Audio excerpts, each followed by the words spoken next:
recipe. Joey Beato is the executive chef at Community Tavern. That's in Portage Park.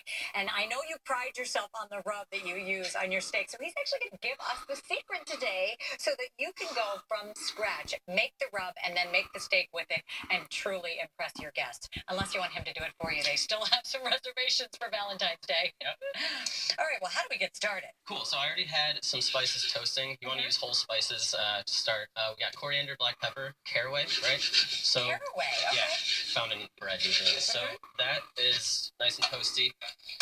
And you want to grind these by yourself. I mean, they're just exponentially better than already ground spices that you would find at, the store. Sure, so, you can just use your little coffee grinder there, yeah, it works. And you don't want to go too far. You want a lot of texture in it. Grinder.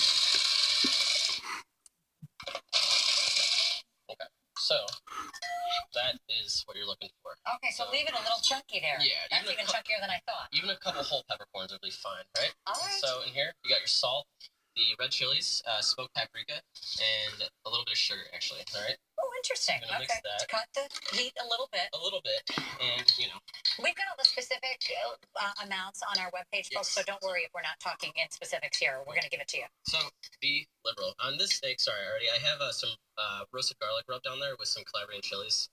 That's what we marinated in at the restaurant, so I'm making you not want to come to the restaurant. All right.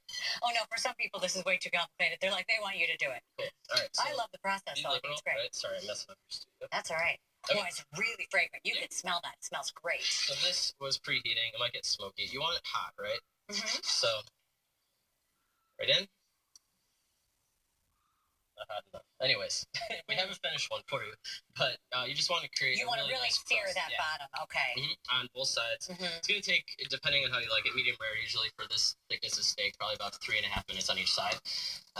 And then at the end, what you would do. This is bone marrow butter, okay? Basically just butter whipped up with bone marrow, a little bit of salt and roasted garlic. Oh my goodness, now that you're cooking it, it smells even better. Yeah, so wow. Then this is what you would do after it's done cooking. So you've done both sides now, right? Just imagine. Bone marrow butter. Bone marrow butter. Thyme. You're making that yourself too? Yeah, everything actually is in-house. All right. Crushed garlic.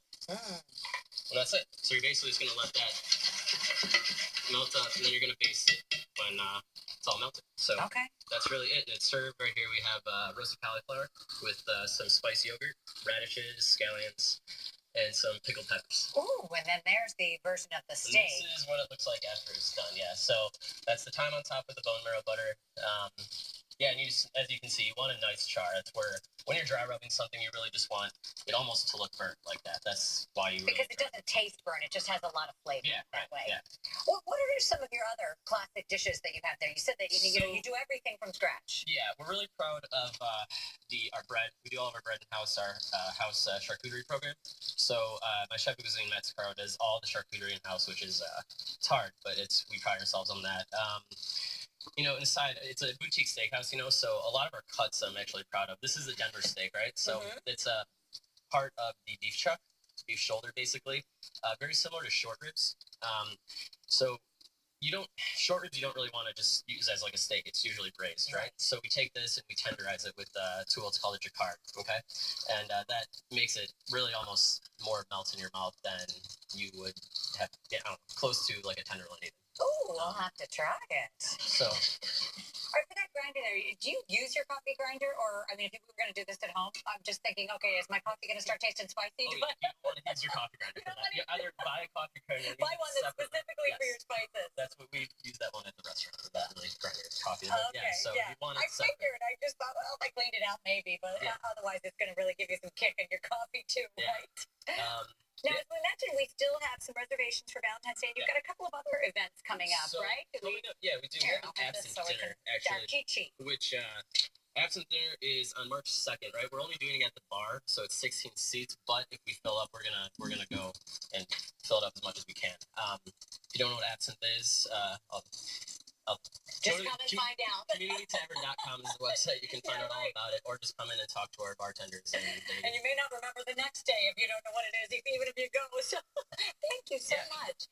Community Tavern, by the way, if you don't know, is at 4038 North Milwaukee Avenue. You can learn more at CommunityTavern.com, and we will have the exact recipe, as I promised, on our webpage. And then we'll also have a link to Community Tavern, so you can check out the place, check out the whole menu, and make a reservation as well. Thanks for coming in. Thank you.